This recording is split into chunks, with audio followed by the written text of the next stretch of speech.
the heart of Christianity is the claim that Jesus is God, God incarnate in human flesh. In the beginning was the Word was with God, and the Word was God, and the Word became flesh and dwelt among us. John 1:1 and 14. But liberal and critical scholars say Jesus never claimed to be God. He was merely a man, a good teacher, a moral man, but never claimed to be God. Is that true?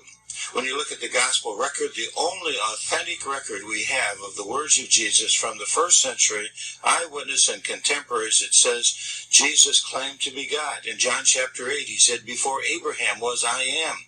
Exodus 3:14, the God of the burning bush, Moses. He said, I can forgive sins. And the crowd said, who can forgive sins but God only? He said, my word will never pass away, just as God's word will never pass away, in Matthew chapter 4. Yes, Jesus claimed to be God, but one of the unique ways he claimed to be God is he accepted worship. The Bible tells us that we should not worship anyone but God. It's right in the Ten Commandments. But Jesus claimed to accept worship and did on at least 9 occasions. The Bible forbids worship of anyone but God. Humans refused it. In Acts chapter 14, Paul and Barnabas refused it, and yet Jesus calmly accepted worship from the mother of James and John, Matthew 20, the Gerasene demoniac in Mark 5, the blind man in John chapter 9. He accepted worship from doubting Thomas in John chapter 20, the women at the tomb after the resurrection, Matthew 28, the Canaanite women, Matthew 15, a Canaanite woman, his disciples, Matthew chapter 14, a healed leper in Matthew 8, and a rich young ruler. 9 times Jesus accepted worship. Now notice, every single time he did it without rebuking anyone, without telling them, you're wrong, I'm just a mere man, don't worship me. On 2 occasions he commended them.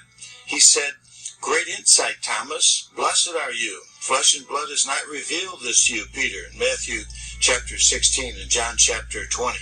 So Jesus accepted worship. He claimed to be God, claimed to be able to forgive sins, that his teaching was on a par with God, that he should be honored just as God is honored in John chapter 5. C.S. Lewis summarized it very well in his book Mere Christianity.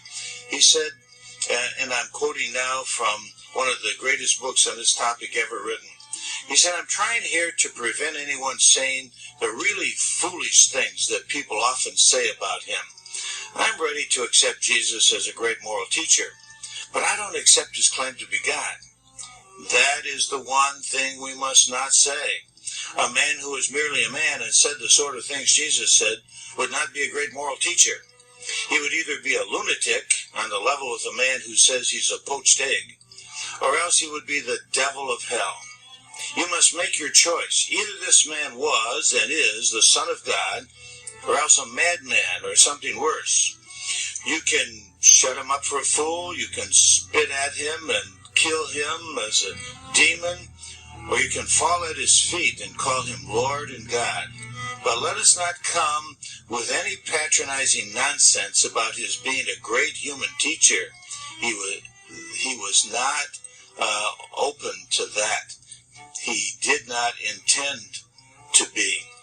Jesus was God. He claimed to be, and he proved to be. And for anyone to say he's a mere moral teacher is to go against the direct claims of Christ. He's either a liar, a lunatic,